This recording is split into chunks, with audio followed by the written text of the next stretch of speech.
Bienvenue aux vidéos d'apprentissage en ligne qui s'intitule Le jumelage des colocataires et les facteurs environnementaux, qui est une présentation des navigateurs en matière de logement de Subdi.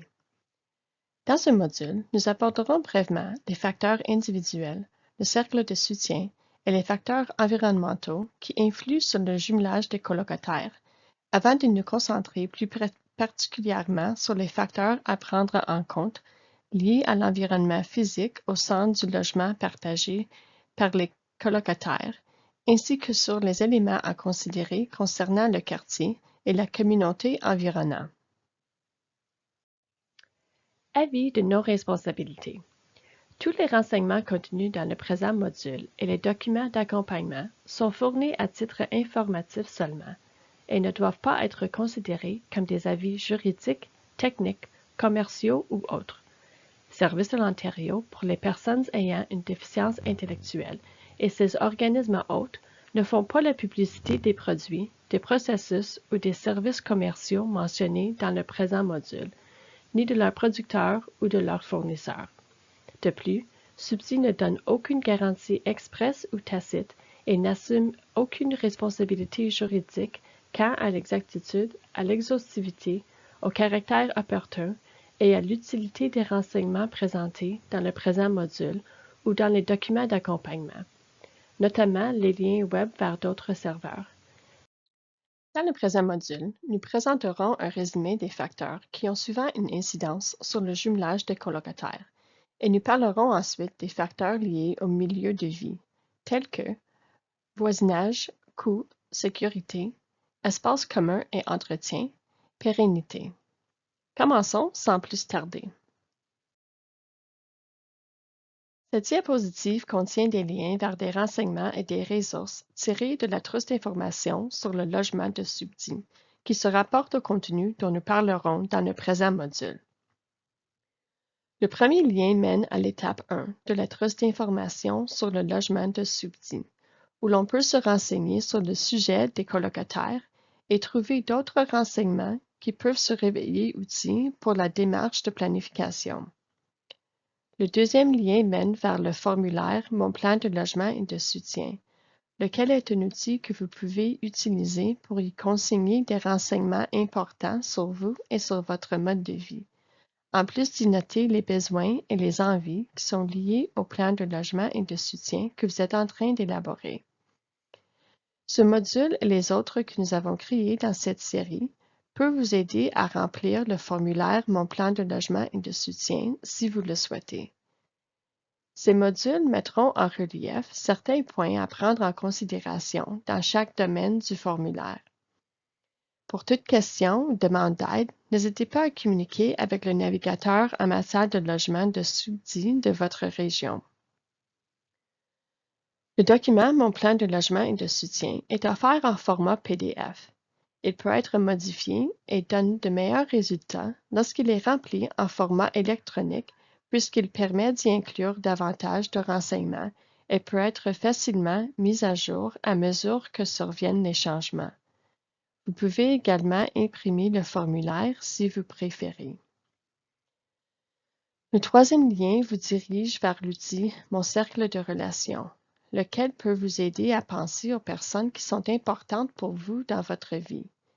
Il indique les relations que vous entretenez et la façon dont elles peuvent vous aider à vivre la vie de votre choix. Le quatrième lien vous mène à l'accord de partenariat de colocation. Cet outil vous aide à prendre en compte et à inscrire les obligations, les responsabilités et les engagements pour les deux parties et plus qui forment un partenariat de colocation. La cinquième série de liens mène à des profils de compatibilité qui peuvent vous guider à travers des questions et une liste de contrôles qui peut vous aider, ainsi que les personnes avec lesquelles vous envisagez de vivre, à comprendre vos intérêts, vos compétences et vos habitudes, ainsi que d'autres informations importantes qui pourraient influencer la personne avec laquelle vous pourriez partager un logement. Vous voudrez peut-être relire l'information provenant de cette trousse avant ou après l'étude du présent module. Rappel, Tous les liens web contenus dans le présent module se retrouvent dans le document de référence du même module. Pour commencer le présent module, nous parlerons de certains des facteurs les plus courants qui ont une incidence sur le jumelage des colocataires. Nous avons réparti cette information en 3 catégories. La section sur la personne fait référence à la personne qui vit dans le logement, qui est à la recherche d'un colocataire ou qui reçoit ou recevra du soutien. Le cercle de soutien correspond aux gens qui font partie de l'entourage de la personne. On y retrouve souvent les membres de la famille, s'ils sont disponibles, les amis, d'autres aidants naturels et ou les mesures de soutien rémunérées. Le milieu de vie désigne l'espace physique du logement, le secteur avoisinant et la communauté. Il faut reconnaître que les personnes et les cercles de soutien sont tous uniques et que ces facteurs ne pèseront pas tous autant que les autres. L'important, c'est que les conversations portent sur tous ces facteurs afin que les personnes qui forment le partenariat et les cercles soient tous sur la même longueur d'onde. En règle générale, des conversations franches et honnêtes aident à créer de solides partenariats qui peuvent gérer les hauts et les bas qui surviendront lors de la cohabitation. Il importe de reconnaître qu'il sera impossible de jumeler une autre personne ou un autre cercle si on n'a pas pensé ou réfléchi aux valeurs personnelles, aux points forts et aux besoins. Il faut prendre en compte tous ces facteurs individuellement avant de rencontrer des partenaires potentiels. Nous avons créé 3 modules individuels qui présentent plus de détails chacun des facteurs. Le présent module porte sur les facteurs liés au milieu de vie. Pour les besoins du présent module, nous utilisons le terme « facteurs liés au milieu de vie » pour faire référence au domicile physique, à l'espace dans le logement et au secteur avoisinant ainsi qu'à la communauté. Bien des gens pensent qu'il est important qu'une personne continue de vivre dans le même quartier où elle a grandi ou près de sa maison familiale. Plutôt que d'envisager un quartier sous l'angle de la familiarité, il peut se réveiller aussi de penser d'abord aux commodités qu'un colocataire souhaite avoir dans son logement ou à proximité. Par commodité, nous entendons des choses comme le transport, les commerces, les programmes auxquels on participe régulièrement, ainsi que les activités agréables. Pensez aux endroits que les gens fréquentent quotidiennement ou hebdomadairement, plutôt qu'à ceux qu'ils se rendent à l'occasion. Pour bien des gens, un logement à proximité de la famille et des amis est en tête de liste des priorités. Ce choix se comprend. Toutefois, il peut être utile de prendre en considération la fréquence à laquelle il est probable que l'on leur rende visite. Certains quartiers ne sont pas facilement accessibles en raison de la disponibilité et de l'abordabilité des logements et de la proximité des commodités. En évaluant s'il est plus important vivre près de la famille et des amis ou près des commodités dont on a besoin ou que l'on veut dans sa vie, on pourrait ainsi avoir l'occasion d'élargir le secteur de recherche pour un logement ainsi que pour de potentiels colocataires. Ce n'est pas parce qu'une personne a toujours vécu dans un quartier que c'est celui dans lequel elle doit habiter pour toujours. Le coût est un autre facteur à prendre en considération. Il est important que les colocataires disposent d'un budget semblable pour les dépenses partagées. Pensez à ce qu'il faut pour la maison par rapport aux besoins et aux envies, ainsi qu'à la limite acceptable pour les dépenses de logement, comme le loyer. Avant de voir des logements, il convient d'établir un budget et de connaître la différence entre des besoins et des envies. Pour avoir une idée du loyer moyen du marché dans le secteur où vous cherchez, regardez les prix demandés pour voir quel est le coût moyen pour ce que vous voulez. De plus, envisagez la possibilité que l'endroit qui vous intéresse pourrait exiger un garant et pensez à une personne pour remplir ce rôle. Un garant désigne une personne qui accepte de payer le loyer si le locataire ne peut pas le faire. C'est également une bonne chose de demander si le logement est soumis au contrôle des loyers. ce qui veut dire que l'augmentation du loyer se limite à un taux inférieur ou au même taux que celui qu'établit la province à chaque année. Les logements à loyer contrôlé désignent des endroits qui ont été loués à des locataires avant le 15 novembre 2018. Il est aussi conseillé de connaître les droits et les responsabilités du locataire au terme la loi sur la location à usage d'habitation avant de louer un logement. La sécurité à l'intérieur et à l'extérieur du logement est un autre facteur à prendre en considération. Les systèmes de sécurité sont de plus en plus utilisés en raison de leur disponibilité et de leur abordabilité. Des choses comme des serrures à clavier, des sonnettes avec caméra, des systèmes intelligents de surveillance, des caméras intérieures et d'autres technologies en sont des exemples. Il faut avoir un juste équilibre entre la sécurité, la protection et l'intimité personnelle dans le logement.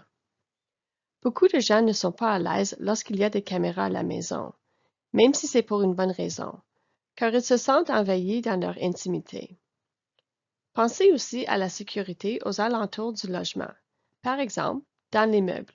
Est-ce qu'il y a de la sécurité dans le hall d'entrée? Est-ce que les cages d'escalier sont bien éclairées? Est-ce que les aires communes sont sûres? Pensez aussi à la rue. Y a-t-il des lampadaires? Est-ce que c'est une rue tranquille? Etc. Les espaces communs à l'intérieur du logement comprennent souvent le salon, la cuisine, la salle de bain, la cour et la galerie.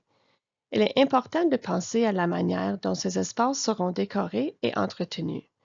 Est-ce que les colocataires devraient y laisser des objets personnels?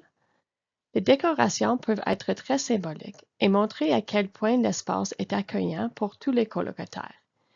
Il serait bon de prendre en considération les besoins sensoriels des colocataires au moment de décorer l'espace. Les colocataires pourraient avoir des exigences particulières pour des choses comme l'ameublement, l'accessibilité physique, l'éclairage, les odeurs et la température. Il faut penser à l'utilisation des espaces communs, qu'on s'entende ou non à les partager ou à les utiliser librement. Voyez comment les colocataires peuvent parvenir à des ententes sur le partage des espaces communs, à savoir comment, quand et à quelle fin. Pesez aussi les incidences pour tous les colocataires. L'entretien de l'espace fait référence à l'entretien courant et aux réparations de la maison et de la propriété. Les cours et les entrées constituent vraiment de bons exemples d'espaces qui doivent être entretenus régulièrement. Dans un bail, les propriétaires ont la responsabilité de s'assurer qu'on s'occupe de ces travaux d'entretien. Certains préfèrent confier ces tâches à une entreprise qu'ils embauchent, ce qui peut se traduire par des coûts supplémentaires qui seront ajoutés au loyer payé par les locataires. Quand un colocataire ou sa famille est propriétaire, ces coûts devraient faire l'objet d'une discussion et être prévus de sorte que les attentes soient claires. S'il s'agit d'une location privée, il est utile d'établir qui aura la responsabilité de communiquer avec le propriétaire ou la gestion de l'immeuble lorsque surviendront les problèmes d'entretien. Pour ceux qui louent d'une entreprise, une relation positive avec le surintendant ou le bureau de gestion de l'immeuble peut vraiment aider à favoriser plus d'autonomie dans la communauté. Puisque nous parlons des facteurs liés au milieu de vie dans le présent module, la pérennité concerne le logement et la propriété. Si un colocataire ou un membre de son cercle de soutien possède la propriété, il est important d'avoir un plan financier pour l'entretien de celle-ci.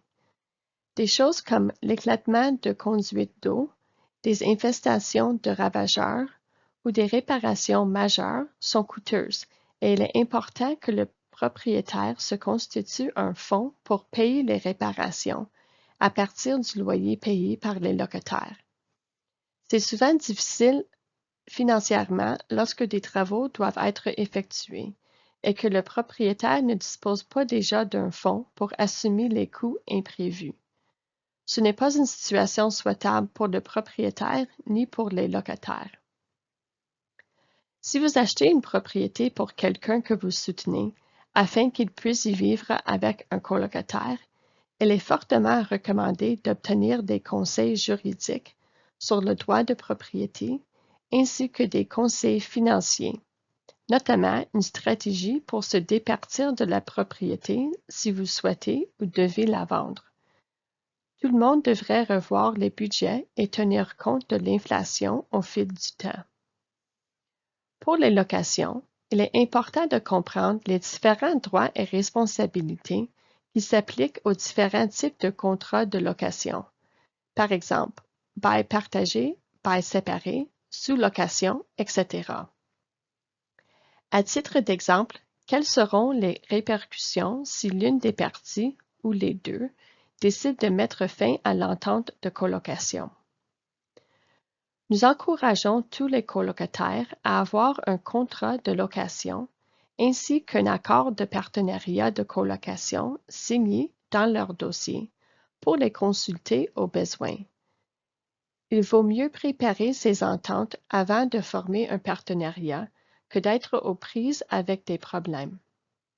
Plusieurs colocataires se référeront à ces documents écrits lorsque des difficultés surviennent, afin de faciliter la résolution des problèmes ou de guider le processus de dissolution du partenariat si nécessaire. Nous avons élaboré un accord de partenariat de colocation, une ressource qui peut aider à documenter les accords entre les cercles de soutien partenaires. Voici quelques points à retenir qui pourraient vous être utiles dans votre démarche. Toutes les cohabitations connaissent des hauts et des bas.